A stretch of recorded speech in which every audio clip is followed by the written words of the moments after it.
Right, so hello and welcome back to Books and Things, and welcome to another video. Today it is very early in the morning and I'm off to a Booktuber meetup in York.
Right, so hello and welcome back. I hope you enjoyed that little snapshot of our Booktuber meetup. I feel like in my head I had taken more footage than I did, but regardless, I had a very lovely day. It was so nice to see so many Booktubers, some of whom I'd met in person before, some of whom I hadn't met in person before, but I watch everyone's channels and we had a really good time. So I'll leave a list down below of all the Booktubers who came along to the meetup so you can go and find their channels. It was a really lovely day and I did indeed buy a few books. So I bought 3 books at the Booktuber meetup, which I will tell you about now. And then it also occurred to me that I haven't actually done a book haul on this channel since July, and I have acquired quite a lot of books since July. So I thought I would take you through some of the other books I have acquired of late as well. But we'll start off with the books I bought on the Booktuber meetup most recently.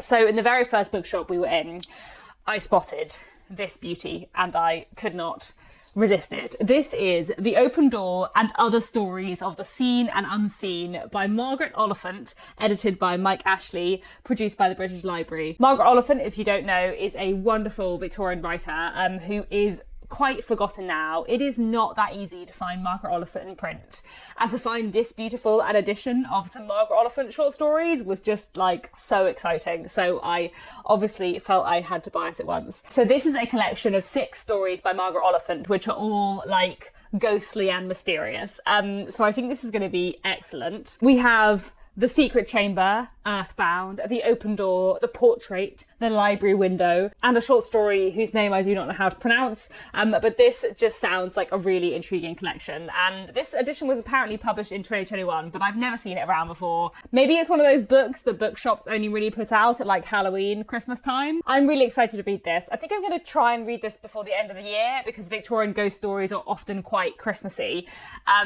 Maybe this won't be, I don't know, but regardless, I'm very, very excited to read this, and I was so pleased to have found it. And then the other two books that I bought on the Booktuber meetup were two other very exciting finds, but books that I have already read, so I'm not adding these books to my TBR, though I did get some very exciting additions, because yes, I found some more Folio Society Anthony Trollope books, which was so exciting. So I mentioned in a video in October that I have started collecting the old 1970s, 1980s editions of Anthony Trollope's Barsetshire Chronicles produced by the Folio Society. I found a copy of The Small House at Allington in a charity shop last year, and then I found a copy of The Last Chronicle of Barsetshire in the same edition. There are these really beautiful editions with like these lovely striped covers and a map of Barsetshire in the front, which is so, so cool. Anthony Trollope is one of those authors who sadly was more popular in the sort of late 20th century than he is now. So it's quite common in the UK to find Anthony Trollope books in charity shops and to find really nice editions of Anthony Trollope books in charity shops. In fact, while I only bought the two books in the Barsetshire Chronicles on the Booktuber meetup, we went to, I think, 4 second-hand or charity bookshops, and there were many other Anthony Trollope old folio societies there as well that I saw. So I found Frownley Parsonage in the York Minster bookshop, which is very exciting. And this is, really lovely edition. This is book 4 in the series. Beautiful illustrations, lovely map in the front. And it was just such an exciting discovery. And I was really, really pleased with that. And then a few shops later in one of the Oxfam bookshops in York, I found a copy of The Warden. The Warden has lost his slipcase, very sadly, but I'm still very excited to have a copy. This is book 1 in the series, so now I just need to stumble across book 2 and 3. And it's been really lovely over the last year and a bit to be looking out for these books, because I feel like if I go into a secondhand bookshop, I now have a mission, and it's always exceptionally exciting when I find one. I feel like I talk about the Barsetshire Chronicles all the time, but they are this amazing 6-book series of interconnected novels all set in the same fictional county. A lot of church politics, a lot of love triangles, a lot of amazing narratives. Probably my favourite series ever. And then while we're on the subject of the Victorians, I did also buy some books specifically for Booktober that I then read in Booktober. So I'm not going to go through them at length here because I have already read them, and I will talk about them in my Booktober wrap-up. I had a Waterstones voucher, so the Waterstones voucher went towards my Booktober effort. So I bought 2 plays, Trelawney of the Wells by Arthur Wynne Pinero and London Assurance by Dion Boucicault. These are 2 Victorian comedies, Victorian farces, London Assurance from the very beginning of the Victorian period, Trelawney of the Wells from the end, and they're both really, really funny. I probably slightly preferred Trelawney of the Wells, but both of them were really great fun. I really, really enjoyed them. I then also bought The Perpetual Curate by Margaret Oliphant, which I also really enjoyed. This is one of the Carlingford Chronicles, which is Margaret Oliphant's series of interconnected novels all set in the same place. You could tell who she was inspired by. And then I bought 2 books specifically for my challenge for Booktober, which was to read a book that played with form in some way. So I bought The Haunted House by Charles Dickens and others. So this is a sort of collaborative, interconnected short story collection. I found this really disappointing. It was much less ghostly than I was anticipating. I wouldn't necessarily recommend this. I'm a bit sad that I bought a copy of it. I felt like I should have just read this on my Kindle, but there we go. But I am glad that I got myself a copy of The Fate of Fenella, because this was a wild ride of a book. This is a Victorian collaborative work produced by 24 authors who all wrote a chapter each. It is utterly ridiculous, but it was a very good fun. And then I have bought one other classic since July, so I thought I would talk about that next, and that's this. This is A Child of Sorrow by Zoilo Galang. This is a classic from the Philippines, published in the 1920s. I think it's one of the first works of literature from the Philippines to have been written in English. I believe it's about a young man who sort of just finished his education and is spending one last summer sort of enjoying being young. That's what the back of the book says, but the title sounds much more solemn and somber than that, so we will see. So I'm looking forward to reading this a lot. I'm also quite excited to read something from Mint Editions, because they produce quite a lot of relatively obscure or out of print classics in this edition, and it looks like it's quite nicely typeset, which not all of these relatively obscure classics are. So I feel like if this is good, I will buy some more stuff from them in the future as well. And then I was also sent a couple of review copies from publishers in the last few months, one of which is out already and one of which comes out next week, and I haven't yet read either of them, so I'm not doing very well there, but I am excited to read both of them, hopefully very soon. So the one that's already come out is this is Broken Ghosts by J.D. Oswald. What an excellent proof cover this is. I'll put the final cover up on the screen as well. So this book is about 12-year-old Phoebe, who, after the death of her parents, is leading a very isolated existence in a house near some woods, and there's something mysterious and ghostly in the woods. That just sounds so entirely up my street. This is published by Wildfire, and it came out in September. And then the other book I've been sent for review is this. This is The Undoing of Violet Claiborne by Emily Critchley, published by Manila Press. This is coming out next week. I'll put the final cover up on the screen, but it's here as well. This is a kind of gothic, mysterious, I guess, country house mystery set in the 1930s. So it's about a young girl who's at boarding school, and she's invited to spend the Christmas holidays with one of her classmates, and she arrives at this big crumbling house, and everything kind of goes on from there. So I'm really looking forward to that one, and yes, hopefully I will get to this by the end of the year as well. And then I have a few other books that I've acquired in the last few months that I haven't read yet, all of which I'm looking forward to getting to at some point. So here we have A Gentleman in Moscow by Amor Towles. You've probably heard of this book. It is very famous, and I have been meaning to read it for a very long time. So when I saw this copy in near perfect condition in a charity shop, I thought I would pick it up. I'm going to be reading this in January with my historical fiction book club over on Patreon, so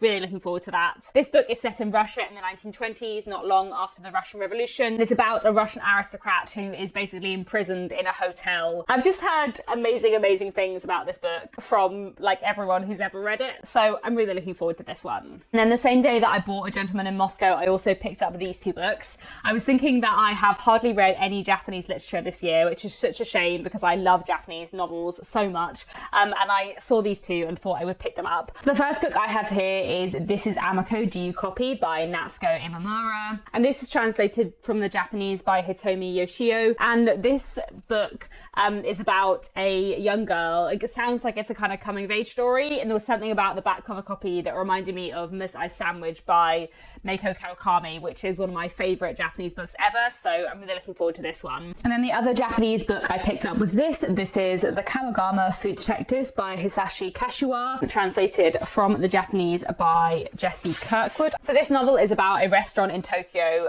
run by a father and daughter who apparently can recreate a dish from the past of any of their customers. And the book has sort of 6 chapters named after a different kind of food, so I think it's probably going to be sort of somewhere between a short story collection and a novel, a bit like something like Before the Coffee Gets Cold. I've heard really good things about this, especially from Marissa from Blatantly Bookish, who read it a few months ago, and I've been meaning to read it for a while, so I'm really looking forward to this one. And yes, hopefully I'll read both of those two by the end of the year, because as I said, I really feel like I've been neglecting Japanese literature this year. And then another book I picked up lately was Miss Aldridge's Regrets by Louise Hare. Last July, the last time I did a book haul, I bought Harlem at Midnight by Louise Hare, which I was really looking forward to reading, and then I realised that it was the sequel to Miss Aldridge's Regrets, and I should probably read the first book first, so I picked up the first book. I have yet to read any Louise Hare, but I feel like she's an author I'm really going to love. She writes historical fiction. This one is set in the 1930s, and Harlem at Midnight is obviously set in Harlem, in New York, but Miss Aldridge's Regrets is mostly set on a ship travelling between London and New York. There's a murder mystery element to this book, and it just sounds really intriguing, so I'm really looking forward to that one. And then finally, the last book I recently bought was this. This is Managing and Other Lies by Willow Heath, better known on Booktube as Willow Talks Books. I'll link her channel down below, but I imagine quite a few of you watch her already, and this is her first short story collection. I'm both really excited for this and slightly afraid. I really love Willow's YouTube channel, and when we met at a Booktuber meetup last year, we had a nice chat about writing, so I knew she wrote, and you know, if you watch Willow's channel, you will know that she is someone who really understands books, and understanding books is like half of being a good writer, so I have a lot of faith that this is going to be great. But it is a collection of horror short stories, and I am a wimp. I always kind of thought that I didn't like horror of any kind because I don't like horror films. But actually horror books are very different to horror films. And actually if you're someone like me who doesn't have much of a visual imagination, then reading something scary on the page is a lot less scary than seeing it depicted visually in a film or a television program. And there are definitely some classic authors who use horror in their books or write something that is horror or horror adjacent that I really like, you know, authors like J. Sheridan Le Fanu or Shirley Jackson. And that has made me think that I want to try some horror literature. And also over the last year and a bit, I have been listening to an amazing podcast called The Magnus Archives. I never know how to describe it because I want to call it a horror fiction podcast, but that makes it sound like they're talking about horror fiction, but it's not. It's a work of fiction in podcast form. You start listening to The Magnus Archives and it feels like it's going to be a collection of horror short stories, and then a sort of bigger narrative starts to emerge, and it's like the best thing ever. I think I'm on the last series at the moment, so I haven't quite finished it, but I absolutely love it. It's so good. And do I partly love the Magnus Archives because I've never encountered a character in all of fiction that I identify with as much as Martin Blackwood, possibly? But also, it's just so good. If you like stories of any kind, go and listen to the Magnus Archives. And listening to the Magnus Archives and loving it so much and seeing all the clever things it does with horror as a genre has just made me really excited to try some horror books. And so I feel like Willow's short story collection is a good place to start. Am I going to possibly find it too scary? Maybe. Am I also very excited? Yes. So those are all the books that I have acquired over the last few months. Definitely more books than I should have acquired considering the size of my TBR, but there we go. I enjoyed all the books that I already read, and I'm looking forward to all the books that I haven't yet read. Do let me know down in the comments if you've read any of these books, what you thought of them, if there's anything I should be putting to the top of my list. And otherwise, thanks very much for watching, and I'll be back very soon with another bookish video.